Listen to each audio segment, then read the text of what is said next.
Nowadays is the period of struggle, and tomorrow will be the period of success. But I have a question for you. If we don't hard work today, how can we see the success of tomorrow? That's why I'm telling you. If you want to learn spoken English, work hard today. Practice in English today so that tomorrow you can speak English fluently better than me, better than anyone.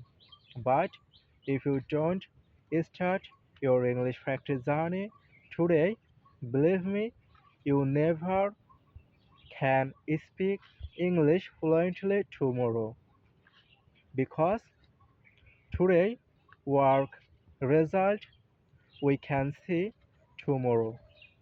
That's why again I'm telling you start now so that tomorrow you can speak English fluently better than anyone, even me, even another learners.